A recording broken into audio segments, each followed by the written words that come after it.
Que cada jornada pela busca da verdade encontre em seu caminho uma inspiração divina que, ao iluminar seus passos, permita vislumbrar horizontes de conhecimento e sabedoria, transformando cada desafio superado em uma oportunidade valiosa para conectar-se à presença de Deus que reside no cerne de sua existência. Quanto que às vezes nós interpretamos mal o momento da perda, né? Ou então nós interpretamos mal o momento do ganho. Nem sempre ganhar é ganhar, não é, Gabriel? Nem sempre perder é perder. Exatamente. Às vezes uma família só vai ganhar à medida em que as pessoas compreendem o que perdem como ganho, né? Quando são capazes de fazerem algum sacrifício, porque sabem que aquele sacrifício virá em benefício da família, se transformará num benefício. E às vezes, padre, aquilo que parece ser uma derrota é tão maravilhoso na vida de alguém. Quando você parece que perdeu alguma coisa, e quando você se amadurece e a sua vida começa a ter um outro sentido a partir daquela aparente derrota, porque não é uma derrota. Então parece que você perdeu. Perdeu porque perdeu uma namorada, perdeu porque perdeu um concurso público, perdeu porque não passou na faculdade, perdeu porque queria fazer uma viagem, você perdeu.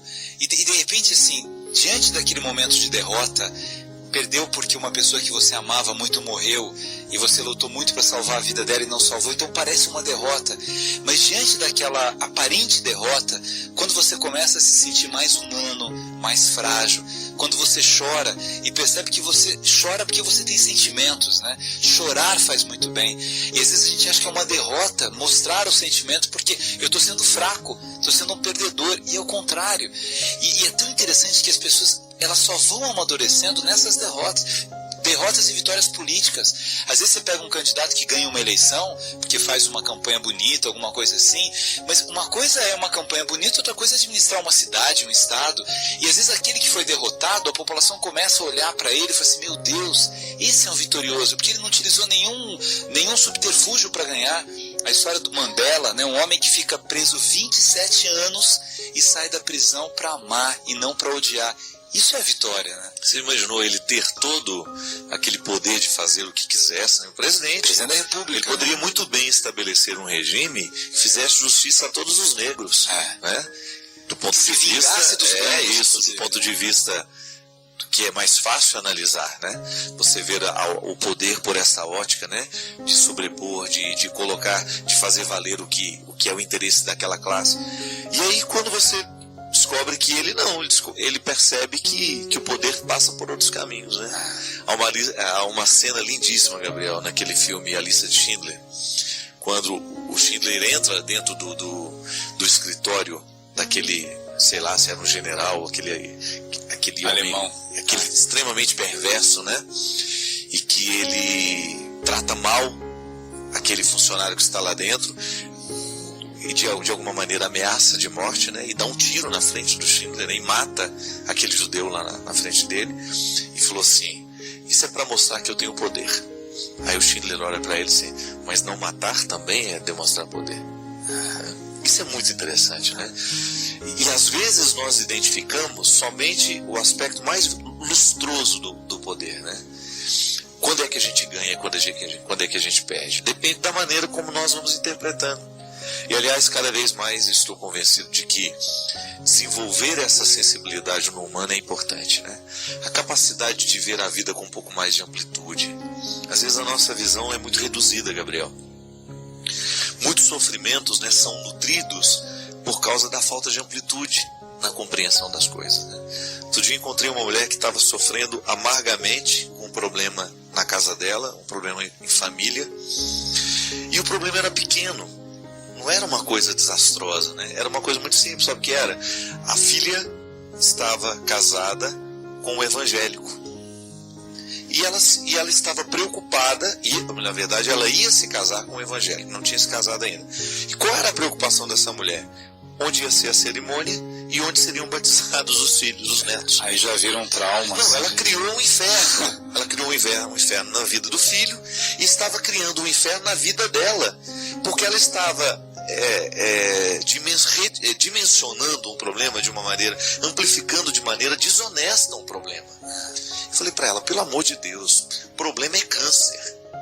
O problema é um filho preso, é um filho drogado. Agora, um filho que vai casar com uma menina evangélica e saber onde é que vai acontecer esse casamento e como serão batizados esses filhos, pelo amor de Deus. Aí eu perguntei para ela, né? A menina é do bem? A menina, aí ela disse, né? Deu aquele silêncio e falou assim: a menina é maravilhosa, cheia de valores. Filho, pelo amor de Deus, para com isso. você não tem um problema para administrar, né? Começa a identificar. E olha que é uma pessoa instruída, é uma pessoa capacitadíssima, essa mulher. Uma mulher muito inteligente. Mas naquele momento, ela reduziu toda a sua inteligência a uma emoção boba, não foi capaz de racionalizar a emoção que estava tendo e estava sofrendo de maneira desonesta, criando mal-estar para ela, criando mal-estar com a futura nora, criando mal-estar com o filho, por causa de um problema que não existia na verdade.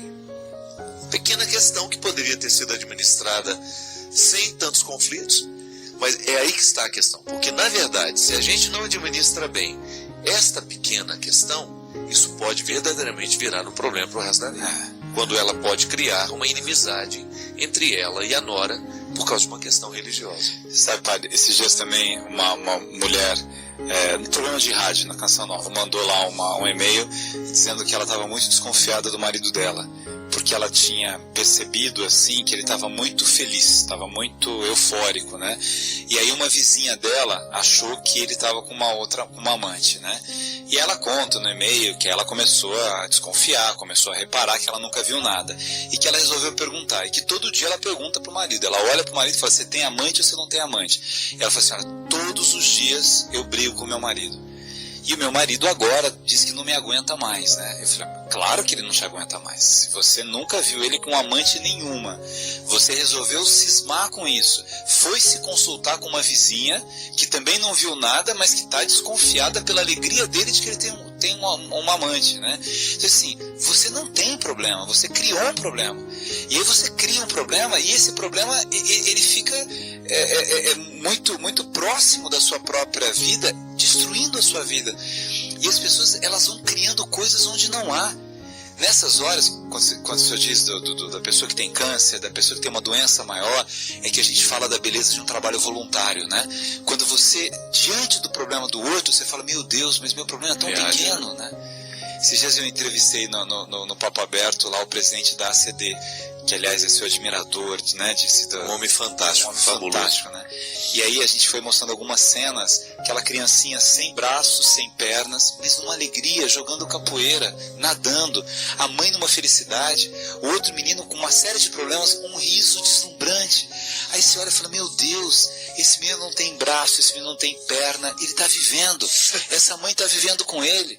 Eu tenho tudo e estou reclamando da vida o tempo todo, e estou arrumando uma amante para o meu marido, né? E estou arrumando não sei o quê, e estou arrumando um problema com meu filho que vai casar com uma moça maravilhosa, mas que é evangélica, e estou arrumando um problema porque a costureira fez o vestido, e o vestido que a costureira fez, eu falei que a prega tinha que ser de uma cor, de um tom de não sei o quê, e acabou o mundo por causa da prega que a outra fez, né?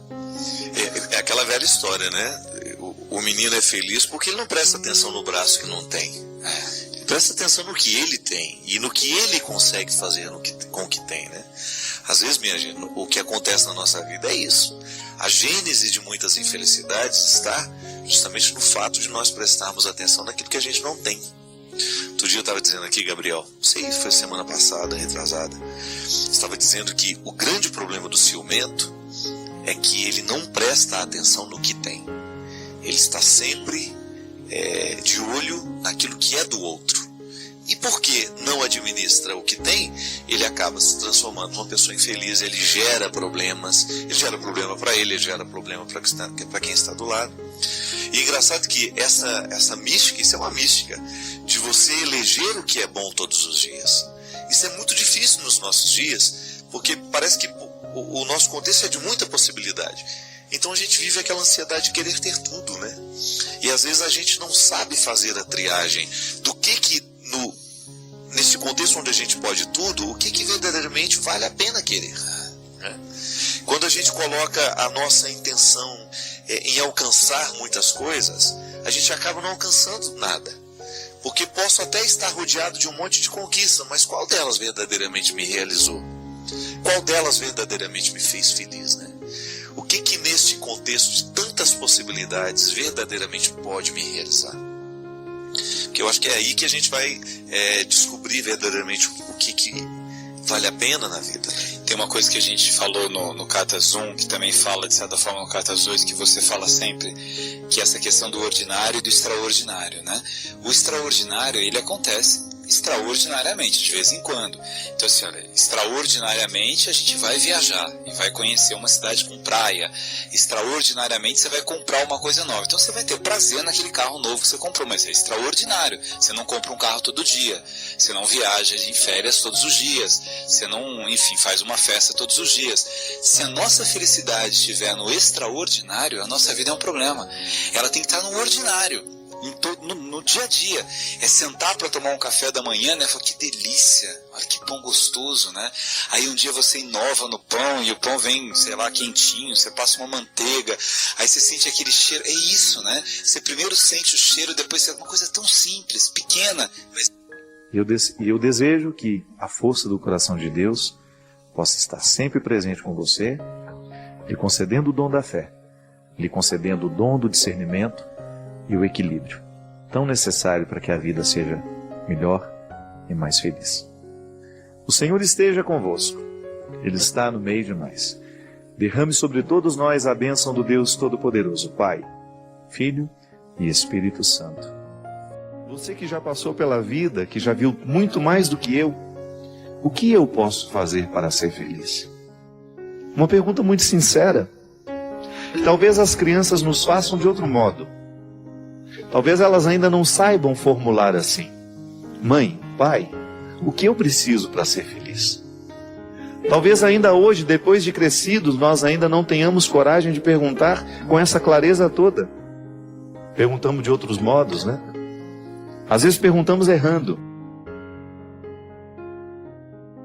Às vezes nós perguntamos como é que nós fazemos para ser felizes através dos nossos erros.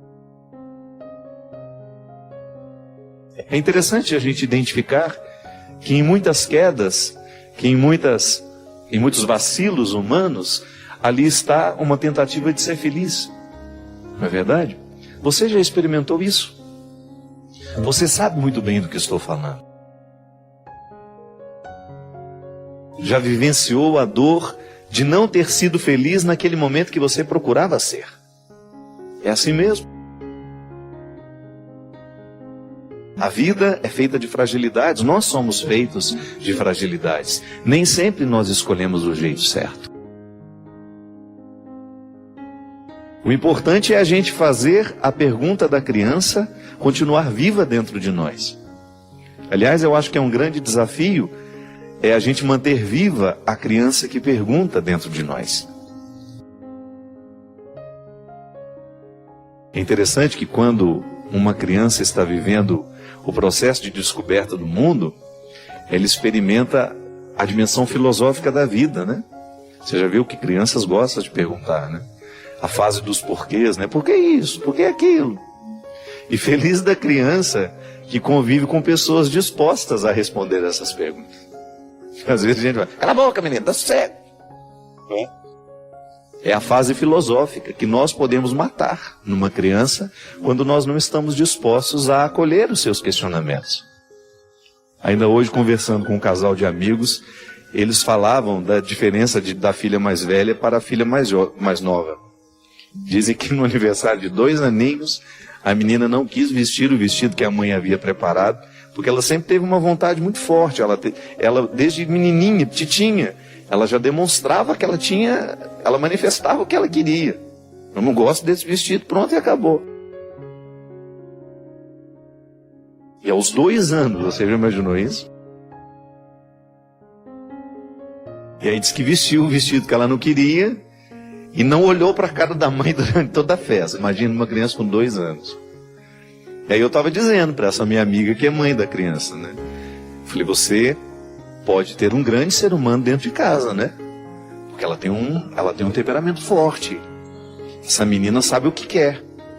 Mas aqui, gente, é tão determinante quem vai conviver com essa criança para ajudar a fortalecer essa vontade do jeito certo, né? Sem que essa vontade se transforme em arrogância, em prepotência ou até mesmo em desobediência. É muito mais difícil conviver com um filho que tem uma inteligência aguçada, que tem uma força de vontade já muito presente na sua personalidade desde muito jovem, do que com um filho que é mais submisso. Então vai dar muito mais trabalho ser pai e mãe de uma criança que já demonstra essas aptidões filosóficas e essa força de vontade, né? Desde muito jovem. Porque a gente pode matar todo esse empreendedorismo que às vezes essa criança já tem dentro de si, que demonstra assim: eu não quero esse corte de cabelo, pai. Eu não quero esse corte de cabelo, mãe. Me respeitem. É difícil, né? É difícil para quem é pai, é difícil para quem é mãe. Porque a gente ainda carrega aquelas coisas que a gente aprendeu, de repente, com os nossos pais, com os nossos avós. Que o filho é um desdobramento seu, é uma extensão do seu corpo, que você tem o direito de controlar como você quer. Não. O amor é essa capacidade que a gente tem de conviver com a diferença, de equalizá-la de um jeito harmonioso, para que não seja desrespeito aos pais, né? Mas ao mesmo tempo você alimentar essa criança que já tem uma força de demonstrar o que quer, o que pensa. É saudável. Por isso que nós vamos manter viva dentro de nós essa criança filosófica, que questiona, que passa no pente fino do seu crivo tudo aquilo que vê, tudo aquilo que examina. Por que eu estou dizendo isso, minha gente? Porque nós estamos vivendo uma semana no Brasil atípica. Nós estamos vendo, a partir de uma insatisfação de uma cidade como São Paulo, insatisfeita com o reajuste de 20 centavos de uma passagem de ônibus, isso ganhar as proporções que está ganhando. Um movimento sério, claro, sempre tem o joio no meio do trigo, né? Aqueles vândalos que querem destruir, mas nós não podemos jogar um movimento no lixo. Nós precisamos identificar que ali o que prevalece é o desejo de manifestar que a criança está viva dentro de nós, que nós queremos questionar, que nós estamos cansados de viver dentro de um país onde a corrupção prevalece, onde nós somos sobrecarregados diariamente com taxas de impostos que nunca nos retornam.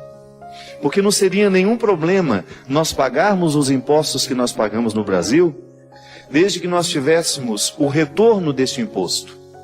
Não. Pagamos, e o que recebemos daquilo que pagamos? Não temos estradas. Se queremos estradas boas, temos que pagar o pedágio. Se queremos saúde, temos que pagar um bom plano. Se queremos boa educação, temos que pagar uma faculdade para os nossos filhos, ou então, na faculdade que é pública, os nossos filhos não conseguem entrar. Porque não tivemos dinheiro para pagar o ensino fundamental e médio, particular, que pudesse qualificá-los melhor. É esse país. Este país que faz lavagem de dinheiro diante dos nossos olhos o tempo todo, é este país do mensalão, onde as pessoas ficam impunes, onde os crimes prescrevem. É contra tudo isso. Os 20 centavos foram apenas uma ponta que nos demonstrou que nós estamos incomodados com as decisões que são tomadas sem a nossa participação. E que bonito ver a criança filosófica que questiona, que quer um país melhor, que quer ser feliz, ganhando o corpo. Num país que tantas vezes fica adormecido e entretido com seus carnavais, com seus jogos de futebol, com suas culturas de massa, E muitas vezes, sem gerar uma consciência política responsável, que nos faça querer essa felicidade, não só nossa como do outro, porque isso foi bonito. Boa parte daqueles manifestantes estão falando em nome daqueles que andam de ônibus, nem tomam ônibus. Boa parte daqueles manifestantes está assumindo solidariamente o sofrimento daqueles que estão sofrendo com o aumento da passagem. Não ando de ônibus, mas vou lá manifestar o meu apoio àqueles que estão sendo mais uma vez sobrecarregados com aumentos. A criança filosófica que nos faz pensar e querer desejar um país cada vez melhor. É a nossa vez, minha gente, de demonstrar aos governos, e não estamos falando de uma dimensão partidária, não. A mim não importa se o governo hoje é o PT, se é o PSDB, se é o PSB, se é o PMDB. O que nós queremos é um governo que cuide do povo. O que nós queremos é que o nosso dinheiro seja retornado em benefício do próprio povo. O que nós queremos é um país mais justo. E ali, naquele momento em que nós permitimos que a criança filosófica ganhe as ruas porque resolveu questionar, a gente possa descobrir uma pátria que saiba acolher a nossa manifestação. Porque nós queremos um mundo melhor. E isso é evangélico. A proposta de Jesus é um caminho natural para a felicidade. Não é autoajuda não, viu? Porque a proposta de Jesus não é mágica. É mudança de mentalidade, como dizia muito bem São Paulo. E Padre Zezinho nessa música, de maneira fantástica, nos coloca na perspectiva do cristianismo como um assumir a postura de Jesus. Pensar como Jesus pensou, amar como ele amou, viver como ele viveu, sentir como ele sentiu. Ter a totalidade do nosso ser perpassada pelos sentimentos, pelos pensamentos, pela postura e pela vida de Jesus. Você já imaginou se todos os nossos governantes fossem verdadeiramente cristãos? Que não usassem a máscara do cristianismo apenas para a sua eleição? Você já imaginou se os nossos governos, ao invés de buscar medidas populistas, que só façam a manutenção de um poder eterno, estivesse realmente preocupada com a formação do ser humano, com a capacitação, com a vida, com a consciência deste povo? Não é verdade? Isso é religião. Essa é a dimensão responsável política que todo discurso religioso precisa perpassar. É a mudança de mentalidade. Eu não posso admitir que o meu cristianismo seja de fachada. Eu não tenho o direito de ir para as ruas protestar contra a impunidade, contra a corrupção, se eu promovo toda essa corrupção e essa impunidade em medidas menores na minha vida. É aqui que o cristianismo nos toca. É aqui que a criança filosófica precisa agir. Todos os dias à noite, essa criança filosófica precisa tomar conta de nós. Ela precisa prevalecer contra todas as hipocrisias que ao longo do dia, porventura, tomaram conta da nossa vida. E então nos perguntar a respeito deste cristianismo. Se o cristianismo que nós praticamos é um cristianismo cristão. Porque às vezes o cristianismo, esse nome, ele está distante da proposta de Jesus. Ele é fachada, ele é brilho só. Fogo de artifício, que não dura muito tempo. E aí a verdadeira manifestação é aquela que ocorre todos os dias, quando você volta a se comprometer com o Evangelho. Você olha para a vida que você viveu, você honestamente identifica onde foi que você se desvirtuou, onde foi que você não pensou como Jesus, onde foi que você não agiu como Jesus, onde foi que você não amou como Jesus amou. E aí você reassume o compromisso com ele. Isso é cristianismo fértil. É aquele que nos coloca todos os dias numa perspectiva de análise e de postura de atitude, de mudança de atitude. Hoje eu não vou dormir sem permitir que a minha criança filosófica, cristã, porque eu sou batizado, me interrogue a respeito de mim mesmo. A respeito das minhas escolhas, a respeito do que resolvi fazer, a respeito de tudo aquilo que eu permiti que fosse a minha vida hoje. Porque eu quero ser feliz. Não é verdade? Você também quer ser feliz. E às vezes a gente não é feliz é porque a gente mata a criança que reflete em nós, que pergunta. Por que eu estou dando o exemplo da criança? Por causa da música. E por causa da indiscrição que toda criança tem. A criança é indiscreta, não é? Ela pergunta aquilo que muitas vezes o nosso juízo não permite perguntar. Ela é sincera. Por isso que Jesus falava que só pode entrar no reino dos céus quem for como as crianças. Ele não está falando da infantilidade. Ele não está se referindo a um jeito imprudente de viver, a um jeito infantil, imaturo, não. Ele está falando da pureza do coração. Ele está falando justamente da falta de cercas, da coragem de perguntar e de interrogar, da coragem de ser verdadeiro.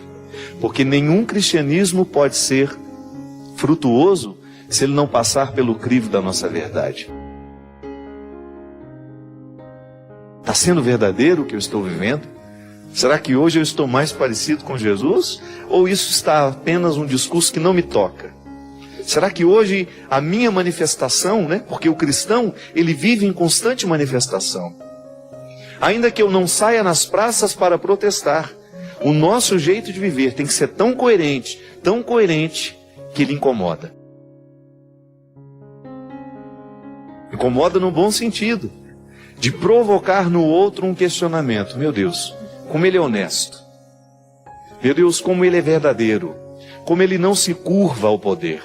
Como ele não se curva àquilo que realmente não está de acordo com as suas convicções. Ele não se curva a nada que não está de acordo com os ensinamentos de Jesus. Ele faz tudo com muita misericórdia, com muita harmonia, mas ele não se curva. É o que nós precisamos, minha gente. É urgente no Brasil de hoje, neste Brasil que protesta, neste Brasil que acorda, uma postura cristã que seja constantemente manifestação pública de que nós queremos um mundo diferente. A começar pelo Brasil, a começar pelo nosso estado, pela nossa cidade, pela nossa casa. Está vendo como as grandes instâncias vão sendo particularizadas até chegar em nós, na minha casa e depois da minha casa, aqui no meu coração. Cada reflexão é uma oportunidade de aprofundarmos nossa fé e proximidade com Deus. Inscreva-se no canal e deixe nos comentários as bênçãos e insights que você recebeu. Unidos pelo divino, construímos uma comunidade de almas iluminadas,